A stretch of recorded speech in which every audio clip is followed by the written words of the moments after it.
Hi everyone.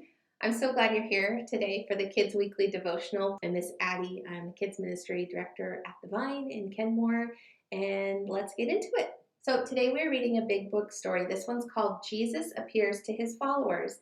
You may remember some of these stories that I've been using from our Sunday service. We were using them in the preschool classroom, and maybe we'll use them again at some point, but for now it's a good way to help teach stories. So today's is Jesus appears to his followers. Let's read along. A few days after Jesus died, two of his friends went on a walk. They were very sad. They missed Jesus. Jesus' friends were walking. Another man joined them. They told the man how much they missed Jesus. They asked the man to have dinner with them. The man gave thanks for the food and passed it out to everyone. They realized he was Jesus. The two friends hurried to Jerusalem to tell Jesus' other friends that they'd seen him. While they were talking about how they met Jesus, he appeared again. Jesus' friends were so excited to see him. They told their friend Thomas that Jesus was alive, but Thomas wouldn't believe them. Later, Jesus appeared again. This time, Thomas was there too. When Thomas saw Jesus' hands, he finally believed Jesus was alive. Jesus asked his friends to go everywhere and tell people that he was alive. Then he went back to heaven to be with God. Later, when Jesus' friends met together, flames of fire appeared, but the flames didn't burn them. Everyone was filled with the Holy Spirit. The Holy Spirit helped Jesus' friends tell others about him. The Holy Spirit can help us tell others about Jesus too. So I want to show you something that's going to help you understand what Jesus actually did when he went to the cross. But first, I want you to look at your hands. How many hands do you have? Most people have two hands, unless there was something that happened in the way that they were made or in an accident. Most people have two hands. And the cool thing about two hands is that they kind of help one another. They work together. So when you have to wash your hands after you go to the bathroom, you put soap on one hand by using your other hand, and then you rub them together, and your right hand kind of washes your left hand, and your left hand kind of washes your right hand. Now imagine if you only had one hand. Put your hand behind your back and try to wash your hand. It might be kind of hard. You might be able to get it a little clean by like rubbing it on something or your shirt or something, but it's not going to work as well as using your other hand, right?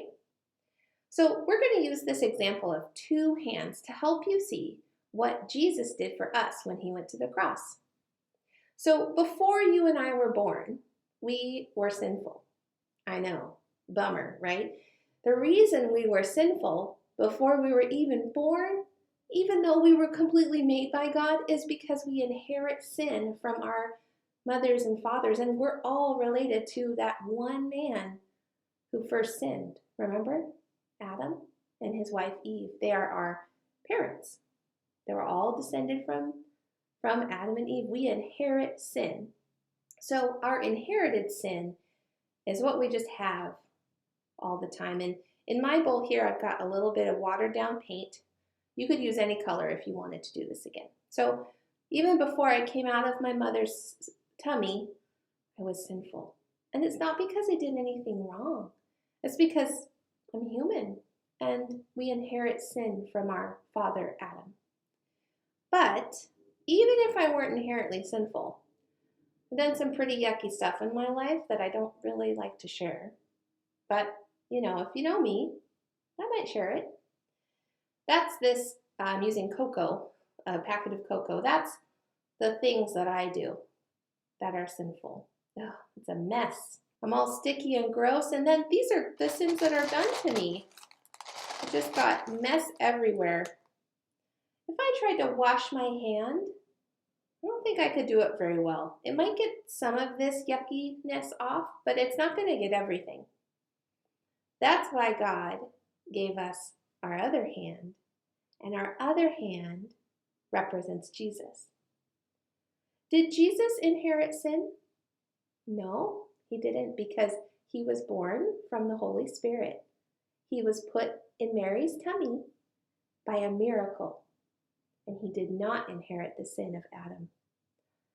Did Jesus sin? No, he didn't. He never sinned. Was Jesus sinned against? Yeah, but because he didn't have sin, it didn't stick to him, right? But then Jesus went to the cross for us, and he was already clean, but he gave us the ability to be clean. See how my left hand is washing my right hand?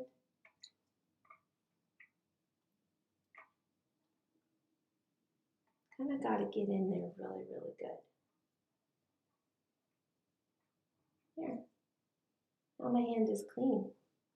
My hand is still stained because even in our life now, I still feel the effects of my sin, even though I am clean before God. Even though you are clean before God, you might still see that stain of sin where if you talk to a friend who you may have hurt in the past and you're not really as good friends as you once were, that's the stain of your sin, kind of like the stain of the paint on my fingers. But Jesus is clean, and Jesus is that extra hand that washes us and makes us whole and lets us be part of the body of God and with God in all ways. And that's what we celebrate at Easter, what we call Easter. We celebrate that Jesus really did go to the cross for us, and he really did rise from the dead. He didn't just die, but he rose from the dead and defeated death and sin once and for all.